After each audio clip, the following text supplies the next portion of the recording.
দিল্লির বাতাসে দূষণের বিষ, দীপাবলিতে তুমুল বাজি ফাটানোর জের। দিল্লির AQI এখনো 345। ঘন ধোঁয়াশার চাদরে দিল্লি এনসিআর।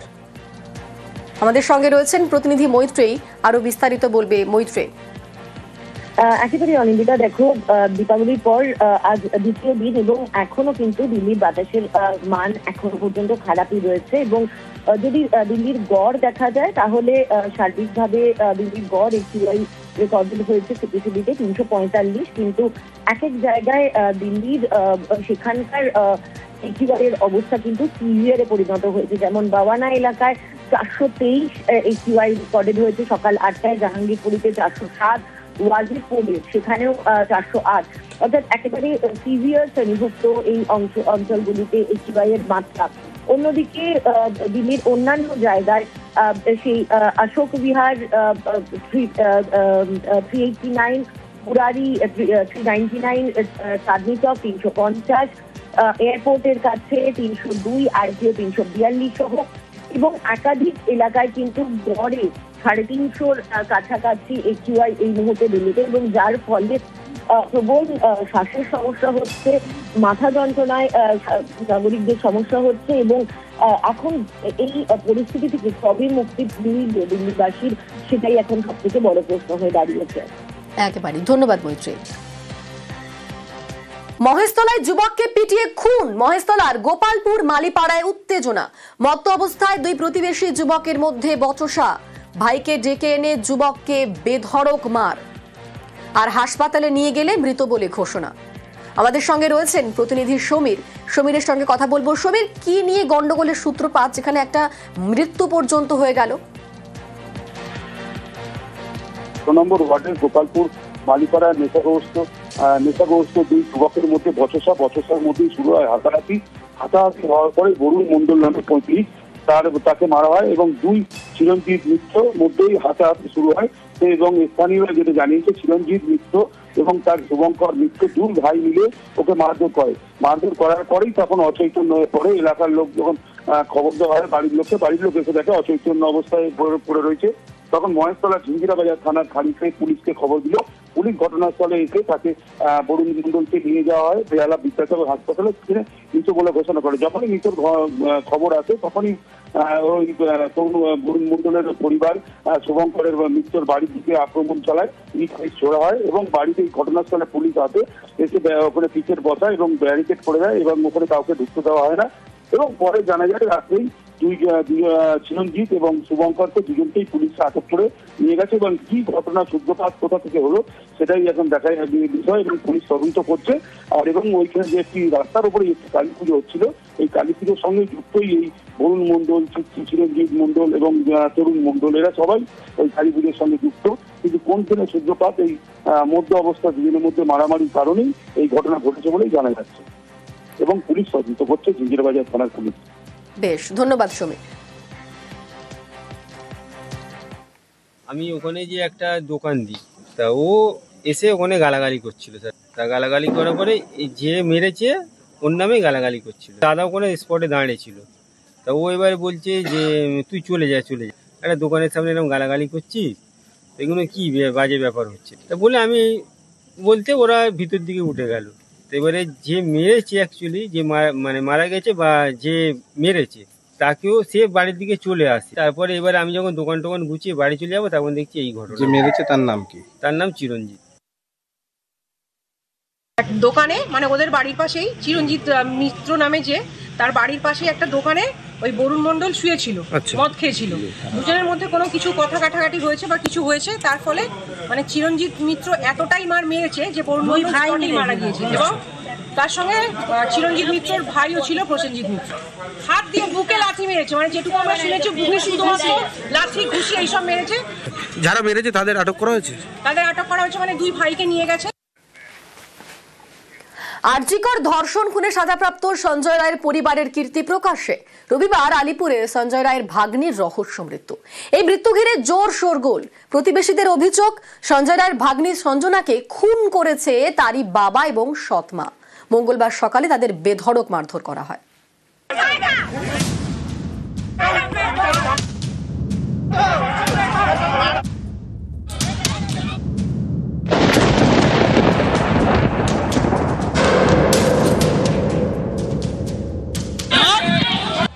জুতো পেটা, চড় থাপ্পড়, চুলের মুঠি ধরে মার, কিছুই বাদ যায়নি।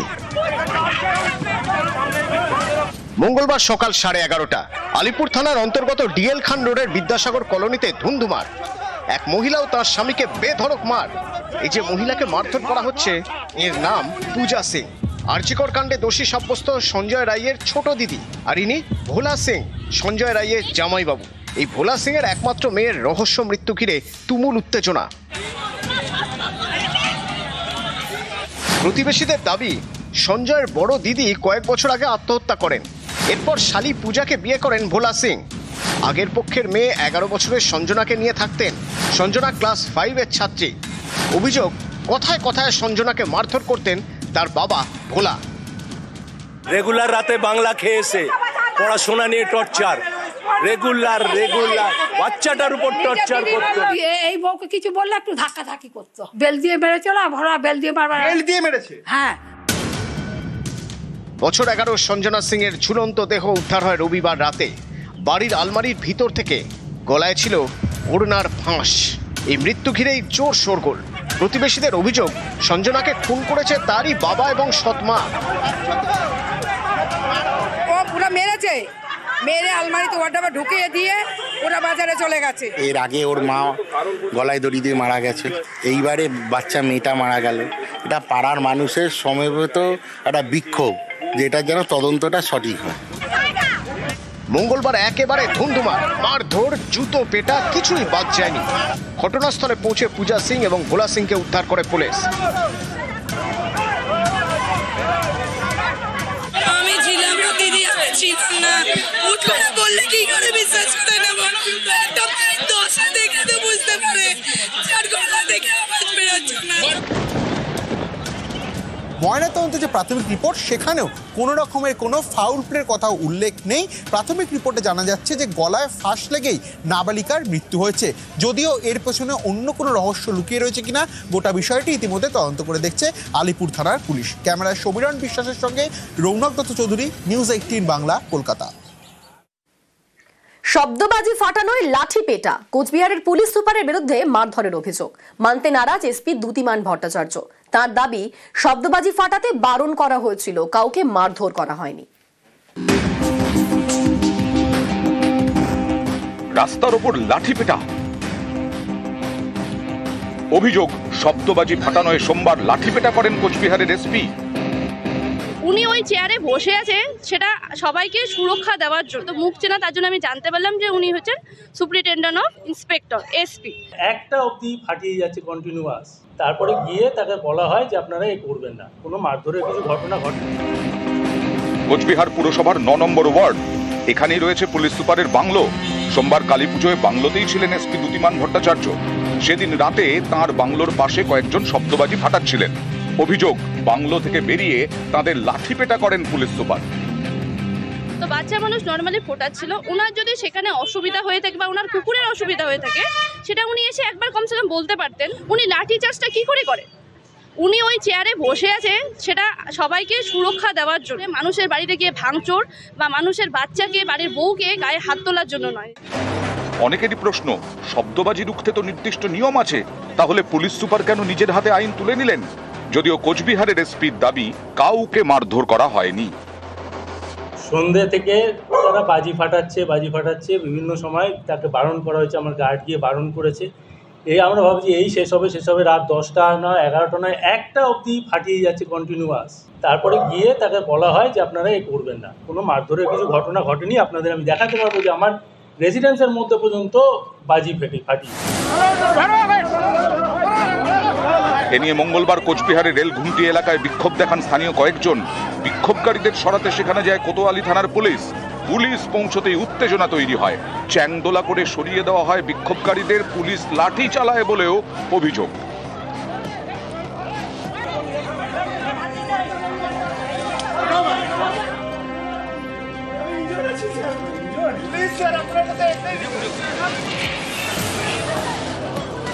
কোচবিহার থেকে রাজেশ দাস, নিউজ 18 বাংলা।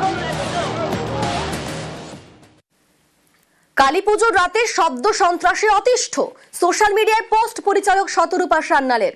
সল্টলেক সি ব্লকে ব্যাপক বাজির আওয়াজ, বিরক্ত হয়ে সোশ্যাল মিডিয়ায় পোস্ট পরিচালকের। প্রথম কথা হচ্ছে যে তাহলে এগুলো বিক্রি হচ্ছে, কোথাও তো প্রোডাকশন হচ্ছে। আইন করা হয়েছে যে একটা নির্দিষ্ট ডেসিবেলের উপরে যাবে না, সেসবের কোনো তোয়াক্কা নেই। এগুলো কে পরীক্ষা করবে? পরীক্ষা করার জন্য একটা সেল নিশ্চয়ই আছে, সিস্টেম নিশ্চয়ই আছে, সেটা কোনো কাজ করছে না। বেরিয়ে দেখতে পাচ্ছি আকাশটুকুন যেখানে সেখানে একটা ঝিলিক দিয়ে উঠছে, তারপরে দাম দুম করে শব্দ। আমার বাড়ির উল্টো দিকে এক বৃদ্ধা থাকেন, আমার ডান দিকের বাড়ি, বাঁ দিকের বাড়ি, ওপরতলায় যারা থাকেন তারা প্রত্যেকে বৃদ্ধা এবং প্রত্যেকেই অসুস্থ। এই মানুষগুলোর কথা কেউ ভাবলো না? রাত্রি 1টা, 1:30, 2টো, 2:30 কোনো বিরাম নেই। মানুষ তার প্রতিবেশীর প্রতি সদয় হোক, শিশু বৃদ্ধ এদের প্রতি একটু করুণা রাখুক মনের ভেতরে। এই যেটা হচ্ছে না, এটা মানুষের কাজ না। সারা রাত এত শব্দ, এত বাজি পুড়েছে, সত্যি কথা বলতে ভীষণ প্রবলেম। বৃদ্ধ বাবা মা আছেন, বয়স্ক লোকেরা আছে, নিশ্চয়ই লোকে সবাই আনন্দ করুক, সেটা কোনো অসুবিধে কিছু নেই, কিন্তু একটু যদি প্রতিবেশীর কথা সবাই ভাবে তাহলে ভীষণ ভালো হয় আর কি। শব্দবাজিতে অসুস্থ অভিনেতা, শব্দবাজির আওয়াজে অসুস্থ সুরজিৎ বন্দ্যোপাধ্যায়। শ্যামপুকুর থানায় যোগাযোগের চেষ্টা অভিনেতার, সোশ্যাল মিডিয়ায় পোস্ট সুরজিৎ বন্দ্যোপাধ্যায়ের। 100 ডায়াল করে শেষমেশ অভিযোগ অভিনেতার। রাত 12টার পর কিছুটা কমে শব্দবাজির আওয়াজ, চিকিৎসকের পরামর্শে ওষুধ খান অভিনেতা। কালীপুজোয় বাগবাজার স্ট্রিটে শব্দবাজির রমরমা, একই অভিজ্ঞতা প্রতিবেশী সুকুমার রক্ষিতেরও। রাত্রির 12টা, তখন একটা বিভৎস শব্দ হচ্ছে, বিকট শব্দ এই চারপাশ থেকে হচ্ছে। আগে 32 নম্বর ফ্ল্যাটের ছাদের ওপর হচ্ছিল, একদম নিকটে ফাটছে বাগবাজারে।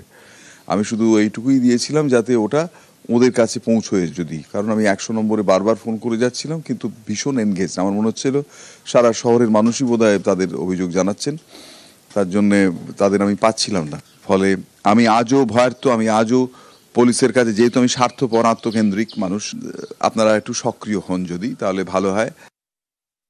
12টার সময় যখন পুষ্পাঞ্জলি দিচ্ছি, এত জোরে জোরে বাজি ফুটছে যে পুষ্পাঞ্জলির মন্ত্র ঠিক শোনা যাচ্ছে না, তাও মাইকে করে বলছে। যখন আমি আবার বাড়ির দিকে যাচ্ছি তখন 1টা বাজে, তখন দেখি রাস্তা পুরো ধোঁয়ায় ধোঁয়া, চোখ জ্বালা করছে। সব বাজি ফাটছে না, অনেক বাজি খানিকটা জ্বলে এত ধোঁয়া হচ্ছে যে বাগবাজার স্ট্রিটের ওপর যে হাঁটা দেয় বা চোখ জ্বালা করছে। কিন্তু ওই বাড়িতে থেকে ওদের ছাদ থেকে ফেলেছে সেটা আমি তখন বুঝতে পারিনি, এবং বিভিন্ন বাড়ির ছাদ থেকে ফাটছে। যে বাড়িতে বাজি ফাটানো হয় সে বাড়ির বাসিন্দা কি বলছেন শুনুন। আপনাদের এখানে কি বাজি ফেটেছে কালকে? হতে পারে, নিশ্চয়ই বাজি ফেটেছি, না হলে তো উনি বলবেন না। কালকে পুলিশ এসেছিল, ওই জন্য তো। পুলিশ এসেছিল? হ্যাঁ। কখন এসেছিল? রাত্রিবেলা পুলিশ 11টার সময় এসেছিল, তারপরে হয়তো নিশ্চয়ই ফেলেছি, নাহলে তো সুরজিৎ করবে না। পুলিশ আসার পর পুরো একদম কমে গেছে।